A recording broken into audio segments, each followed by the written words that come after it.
Modern cybersecurity relies on strict computational asymmetry.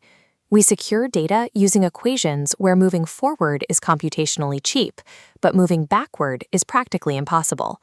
When cryptographers like Whitfield Diffie formalized public key cryptography in the 1970s, they built their systems entirely on mathematical trapdoors. These are functions that are easy to compute in one direction, but demand mathematically prohibitive effort to invert. To understand the trapdoor we use today, look at a finite cyclic group, designated as G. Think of it as a closed ring of values. We have a base node, alpha, and a target node, beta. With a specific exponent x, finding your destination is trivial. The discrete logarithm problem is the inverse. You must compute the highly specific secret path length x that connects them. The survival of a secure communication channel relies completely on the fact that an outside observer cannot deduce x in any practical time frame. To evaluate how hard it is to deduce x, cryptographers use the generic group model. This diagram visualizes it as a black box. An attacker feeds opaque bit strings representing alpha and beta into the box, and it spits out the resulting combination. The internal mathematics are completely hidden. The attacker cannot exploit underlying structural arithmetic, like the Euclidean algorithm. They are restricted to requesting 4 basic operations from the box: identity, inverse, compose, and random. If an attacker relies on brute force, a linear search checking every element to match beta, they must request operations proportional to the total elements in the group. In complexity theory, this requires O of n group operations.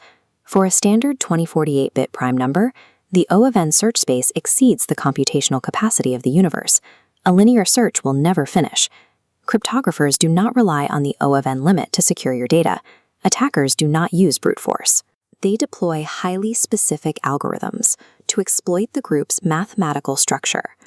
The first major algorithmic exploit we have to defend against relies on a space-time trade-off. By sacrificing physical memory, attackers can drastically reduce the time needed to crack a key. This chart outlines the baby steps, giant steps algorithm. First, the algorithm executes the baby steps phase. It plots sequential group operations from the starting point and caches every single result in a vast memory table. Then it executes the giant steps.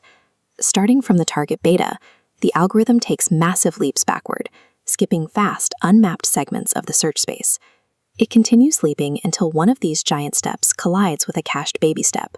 Finding this intersection yields a definitive mathematical relation. The baby step distance equals the giant step distance from beta. With simple algebra, this instantly resolves to the private key, x. The attacker no longer has to search the entire space. The time required to crack the key plummets from O of n to O of square root of n. However, baby steps, giant steps contains a fatal physical flaw.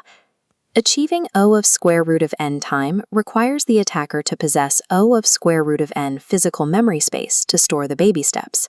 For a massive 2048-bit number, O of square root of n physical storage would still require more silicon than exists on Earth. The physical memory demands force attackers to abandon this method and seek memoryless alternatives. If memory is the bottleneck, attackers look for weaknesses in the size of the group itself. Specifically, they check if the group size, n, is a composite number made of smaller prime factors. This cyclic group ring represents our size n. If n has smaller prime factors, attackers deploy the Hellman algorithm, a tool designed specifically to exploit divisibility.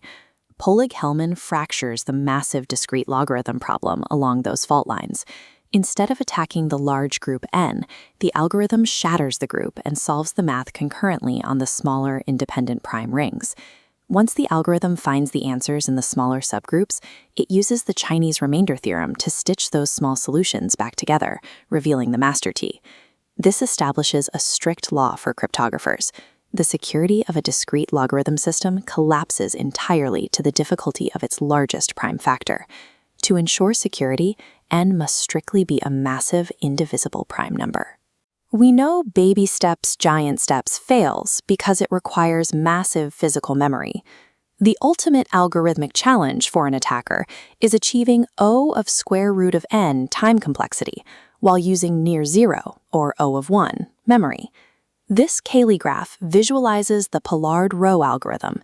It treats the group as a connected graph and executes a deterministic random walk, jumping from node to node based on a specific hash function. By the statistical laws of the birthday paradox, this walk will inevitably intersect its own path in roughly square root of pi n divided by 2 steps. When it does, it forms an infinite loop shaped exactly like the Greek letter rho. The paradox is detection. To know you have entered a loop, you usually have to record your past steps, which requires memory.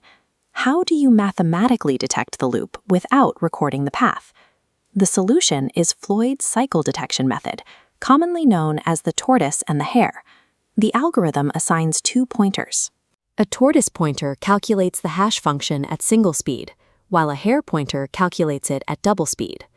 The fast hare enters the rho loop first. Eventually, it laps the tortoise, and they collide on the exact same node. The moment they collide, the algorithm extracts the linear relation between their step counts, yielding the discrete logarithm without ever caching the data. Pollard-Rowe proves that hardware limitations cannot protect a cryptographic system. Attackers can bypass memory constraints entirely.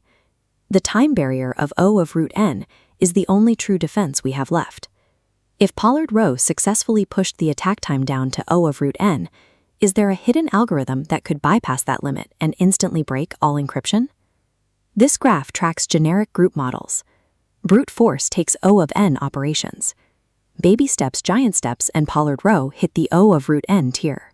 In 1997, Victor Shoup proved any generic algorithm solving the discrete logarithm problem requires at least omega of the square root of n operations. It is a hard mathematical floor. Cryptographers use this exact floor to determine key sizes. They select a prime number n so massive that even when an attacker applies an optimal O of the square root of n algorithm, the required operations still exceed all global computing power. Cryptography does not rely on obscurity or the hope that attackers lack clever algorithms. By using massive, indivisible primes, we mathematically force our adversaries against a time wall they can never cross.